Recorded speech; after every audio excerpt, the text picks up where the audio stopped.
talks, they're amazing, right?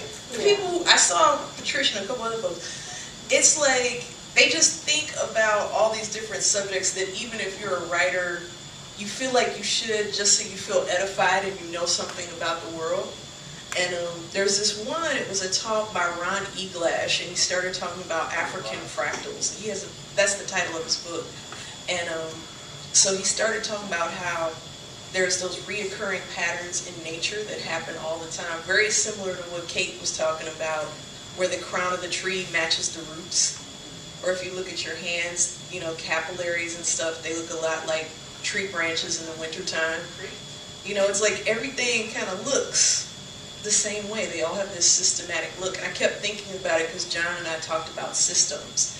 And one of the systems that just kept coming back to me was the Underground Railroad, and how there's this book, actually. So this was my second book I wanted to plug.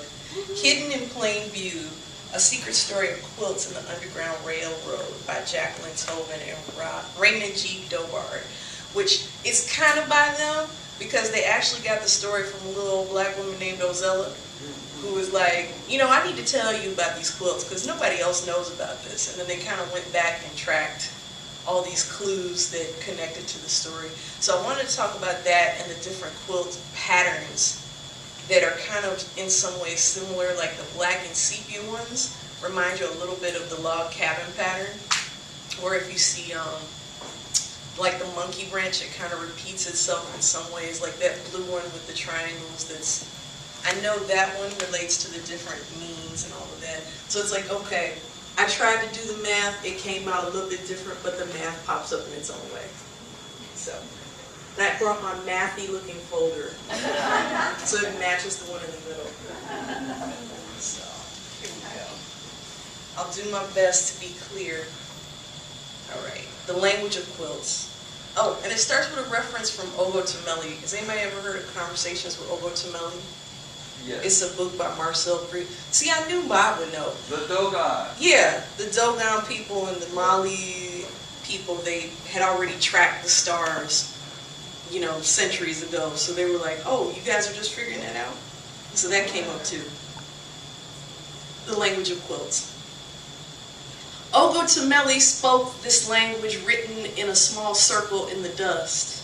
The trajectories and angles of life played out in predictable cycles that still looked familiar in the captive South. It is no wonder how Amish women and the mothers in Gee's Bend could capture this life with needle and thread.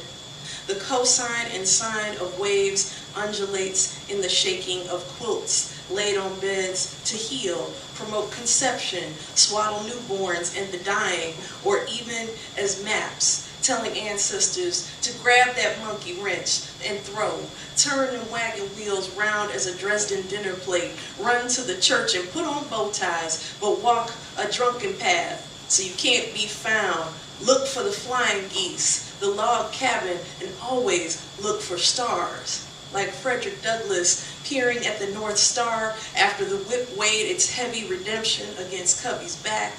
After the swell of hymns rose in the peaked beams of churches where stolen people received dictation on civilization and heard the fable of the infant and his parents following a bright star to a reluctant innkeeper. The stolen ones lost languages: Hausa, Igbo, Bambara, Lingala, Kikongo, Sangha, Bateke, Yoruba, but no one in the territory of thieves knew that the stolen people carried the tongue of stars in their mouths brighter than their teeth in those ugly pictures. Yeah. But the fabric tells tales often washed away by sun bleaching, lies soap, its transformation as batting for new quilts and other sorts of everyday use.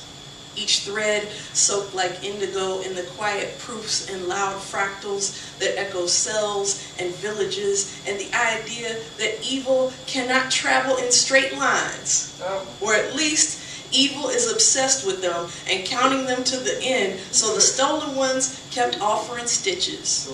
And the wives offered comfort, steadfast as flesh, cradling constellations, knitting limbs in their wombs and minds. A comforter holds secrets, that must be kept warm and sometimes set free.